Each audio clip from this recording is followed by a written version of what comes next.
नमस्कार दोस्तों, मैं एडवोकेट विनोद सिंह अरु लीगल एकेडमी में आपका बहुत बहुत स्वागत है। आज के सेगमेंट में बात करेंगे कि आपकी जैसे ज़मीन है उसमें कोई अवैध कब्जा कर ले तो उसमें क्या करेंगे, आपको किस प्रकार से कार्रवाई करनी है, आज इस बारे में बात करेंगे। वीडियो को स्टार्ट करने से पहले रिक्वेस्ट करूँगा कि चैनल पर नए हैं दोस्तों तो चैनल को आप सब्सक्राइब करके बेल आइकन प्रेस कर लीजिए, क्योंकि जो ज़रूरी लीगल अपडेट से रिलेटेड वीडियो अपलोड करता हूँ उसके नोटिफिकेशन आपको सबसे पहले मिल जाया करे।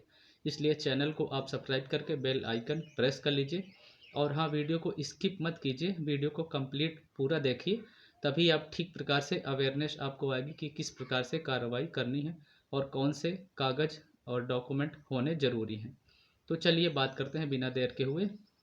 जैसे आपकी ज़मीन पर कोई व्यक्ति कब्जा करना चाह रहा है, उसकी कोशिश कर रहा है, तो कौन से जो दस्तावेज हैं वो आपको इकट्ठे करके रखने हैं, सबूत इकट्ठा करना है जिससे वो व्यक्ति कब्जा आपकी ज़मीन पर ना कर पाए।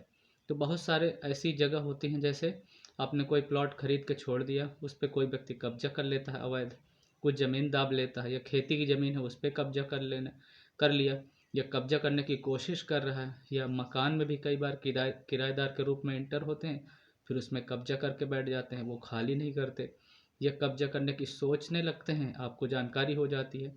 तो इसमें किस प्रकार से कार्रवाई करेंगे। और डॉक्यूमेंट, ध्यान देने योग्य बात है कि जो दस्तावेज हैं वो कौन कौन से लगते हैं, जो इम्पोर्टेंट होते हैं, यदि आप उनको बनवा लेते हैं समय रहते तो फिर कोई व्यक्ति कब्जा नहीं कर पाता आपकी ज़मीन पर। करता भी है तो आप उसको हटा सकते हैं बहुत आसान तरीके से। तो इस बारे में बात करते हैं कि, लेकिन वीडियो को अंततः देखते रहिए, लास्ट तक देखें, तभी आपको जानकारी हो पाएगी। आधी अधूरी इन्फॉर्मेशन यदि आप लेते हैं दोस्तों तो इन्फॉर्मेशन आपको नहीं हो पाएगी, फिर आप प्रभावी कार्रवाई नहीं करवा पाएंगे। तो जो दस्तावेज होते हैं उसमें दस्तावेज इस प्रकार से इकट्ठे करने हैं कि आपको सबूत के तौर पर आप ठीक प्रकार से न्यायालय में या प्रशासन को आप दे सकें एविडेंस के तौर पर। तो जैसे पहला, आपने कोई ज़मीन खरीदी है तो उसकी जो बैनामा होता है रजिस्ट्री का, तो रजिस्ट्री का डॉक्यूमेंट अपने पास इकट्ठा करके रखना है उसको। ऐसा नहीं है कि ज़रूरत के समय आप फिर ढूंढते फिरें कि आपके पास है ही नहीं वो कागज़। तो जब पहले ही ये सब कार्रवाई करने से पहले रजिस्ट्री अपनी देख लीजिए, अपने पास रखिए। दूसरा डॉक्यूमेंट ये होता है कि जैसे विरासत के कागजात होते हैं, कोई ज़मीन है, कोई मकान है, तो उसका उत्तराधिकार प्रमाण पत्र भी आप बनवा लीजिए। तीसरा डॉक्यूमेंट है कि जैसे पट्टा की ज़मीन है, कई बार पट्टा होते हैं लोगों के, तो वो ज़मीन है तो उसका कागज़ अपना निकलवा के रख लीजिए।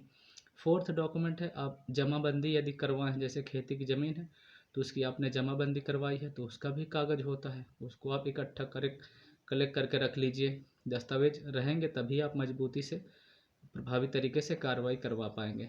पांचवा डॉक्यूमेंट है जो खसरा होता है, खसरा खसौनी, खसरा खतौनी होती है, यह डॉक्यूमेंट भी बहुत ही महत्वपूर्ण होता है, तो इसको अपने पास रखना है। फिर फ़र्द होती है, तो नकल फ़र्द उसको रखना है। जैसे बिजली या पानी का बिल है तो प्रूफ के तौर पर एविडेंस में यूज़ होते हैं, तो इनको भी रखना है। जैसे आपने कोई भी उसका टैक्स वगैरह पे किया है, ऑनलाइन किया है, तो इस तरीके के अगर कोई भी ट्रांजेक्शन हुआ है तो उसका बैंक स्टेटमेंट निकाल लीजिए, उससे भी प्रूफ होता है एविडेंस के तौर पर। नगर निगम में कोई रिकॉर्ड है, आपने अंकित करवाया है तो उसका रिकॉर्ड रख लीजिए।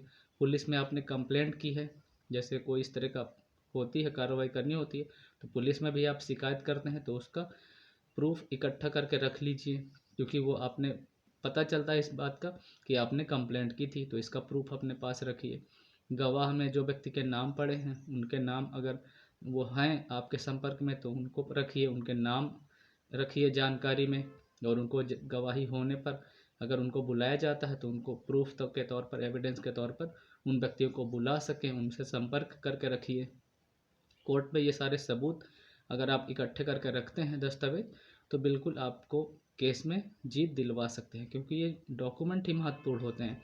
क्योंकि कोर्ट हो या कोई भी जगह ऐसी हो जहाँ पर कोई भी न्याय का काम होता है या प्रशासन हो, तो कई बात जैसे आप मुँह बात बोलते हैं मौखिक तौर पर, तो ये बात मानी नहीं जाती उतनी जितनी एविडेंस आपके पास डॉक्यूमेंट की महत्ता ज़्यादा होती है।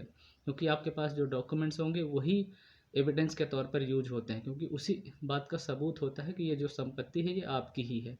तो इसके लिए सबूत के तौर पर आपको पेश करने के लिए जो मैंने महत्वपूर्ण डॉक्यूमेंट बताएं, ये होने बहुत ही ज़रूरी हैं। अगर ये आपके पास हैं तो बिल्कुल जो आपकी ज़मीन पर कोई व्यक्ति अवैध कब्जा नहीं कर सकता। अगर कोई इस तरह का प्रयास करता है तो आप उसको हटवा सकते हैं प्रभावी कार्रवाई करवा सकते हैं।